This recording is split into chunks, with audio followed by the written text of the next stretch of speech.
No. No, it isn't. There. That was easy. This YouTube lark's a doddle. Don't know what all the fuss is about.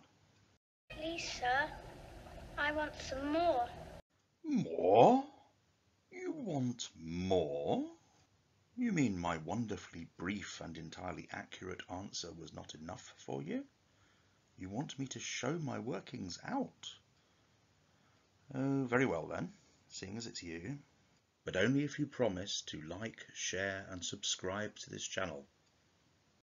It is sometimes stated as a matter of fact by tour guides and of course on YouTube videos that it is actually illegal to die in the Houses of Parliament.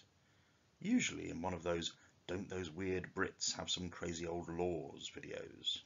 Once inside Parliament, it's also illegal to die. Yes, that's the sort of thing. Now, it is true to say that Britain and its Parliament do have some weird and wonderful legal survivals from earlier centuries, in a country with a high degree of continuity and some laws stretching back to the 1200s. This is hardly surprising.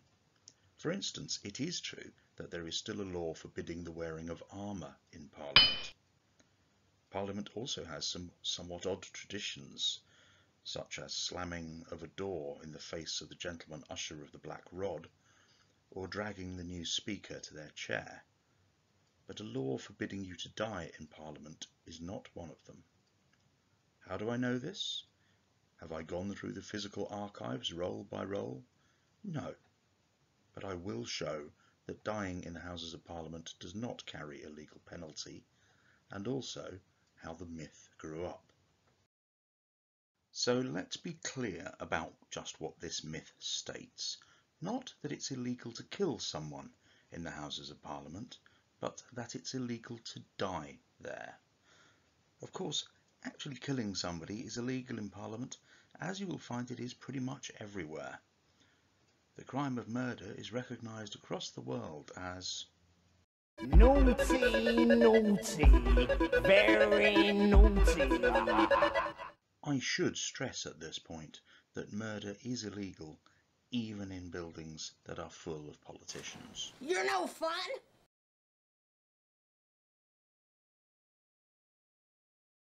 So, no, we're not talking about killing people.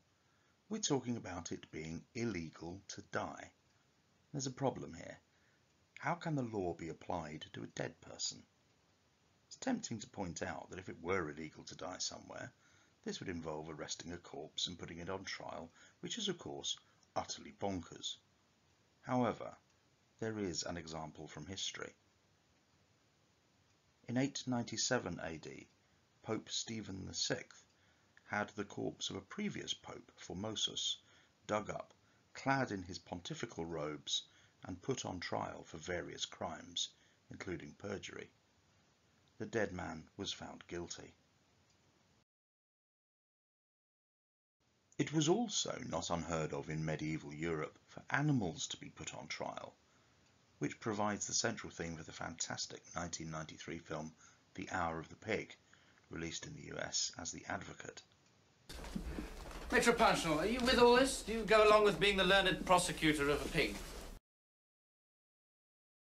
So, just because an idea is inherently mad, that is no guarantee that it hasn't been done at some time in some courtroom somewhere. Let's look at what actually did happen when somebody did die in the Houses of Parliament.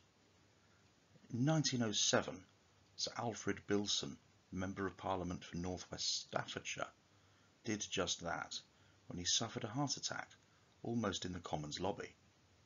Doctors were on the scene very swiftly, but he died before he could be moved from the building. He was buried, without being put on trial, in Kensal Green Cemetery, and the newspaper reports from the time make no mention of his dying well inside the Houses of Parliament being in any way illegal. Nearly a century before, in 1812, there was a dramatic death in Parliament when one John Bellingham shot and killed the Prime Minister, Spencer Perceval, in the very lobby of the House of Commons. Of course, Bellingham stood trial for killing Perceval. He was found guilty and hanged outside Newgate Prison a week after committing his crime. But the fact remains that the dead Spencer Perceval was not put on trial for dying in the Houses of Parliament, but he did get a large and ornate memorial in Westminster Abbey.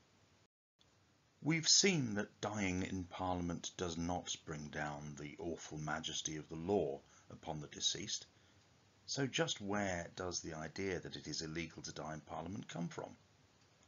Like many legends, it has grown out of a tiny seed of truth, a seed that comes from the status of the building we call the Houses of Parliament.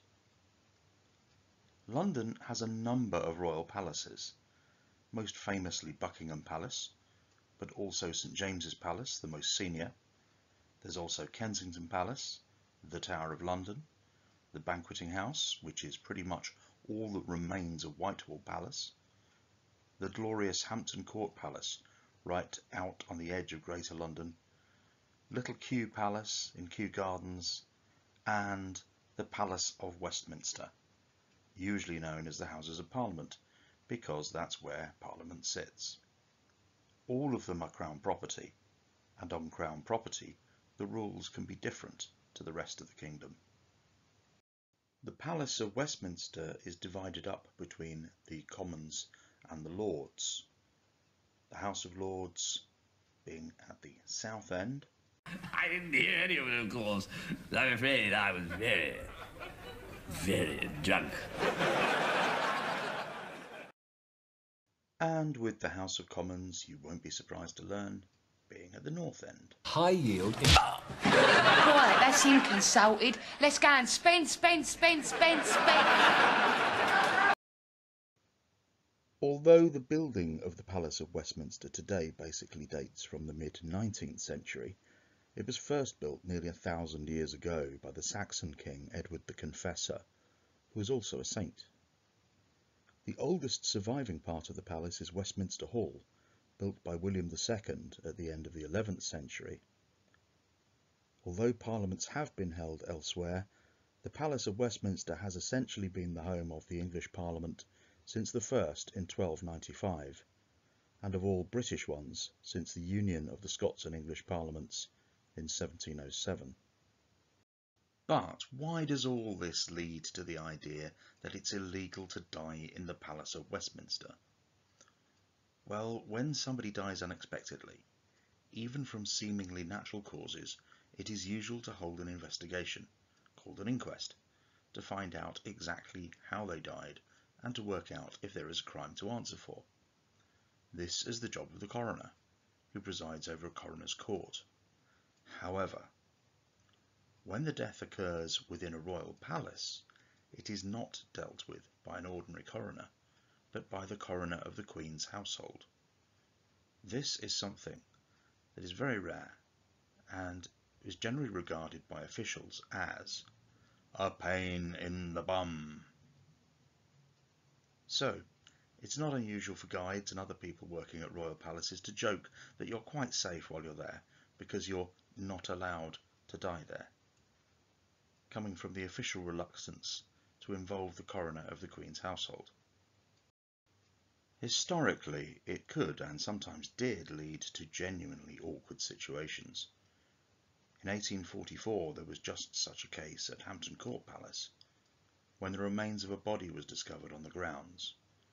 An inquest was held by the Middlesex coroner before the coroner of the Queen's household got involved. The Morning Chronicle reported that Mr. Frederick John Manning, the coroner of the Queen's household, by command of the Lord Steward, attended on Wednesday, the 8th of May, at Hampton Court Palace for the purpose of holding an inquest. In the consequence of the specific order given by Mr. Wakely, the coroner for Middlesex, to the police sergeant on duty, the coroner of the Queen's household and his jury were not permitted to view the portions of the body. In the end, Manning went over the heads of the police sergeant and Wakely and managed to get hold of the remains, and another inquest was held. You will be relieved to learn that such unseemly bureaucratic turf wars no longer occur, because the position of the coroner of the Queen's household was abolished back in 2013. So, if you should be on a visit to the Houses of Parliament, and that's something that I would strongly urge you to do if you can, it's a lot easier than you think, even if you're not a UK citizen, you are free to drop down dead without worrying that you'll get into trouble with the law or cause headaches for officials. Well, of course, your dying will cause headaches for officials, but you won't be there to worry about it.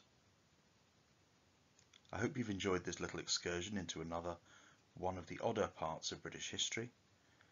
Don't forget to subscribe so that you see new content when it's posted, and share and like so that there is new content. Bye for now.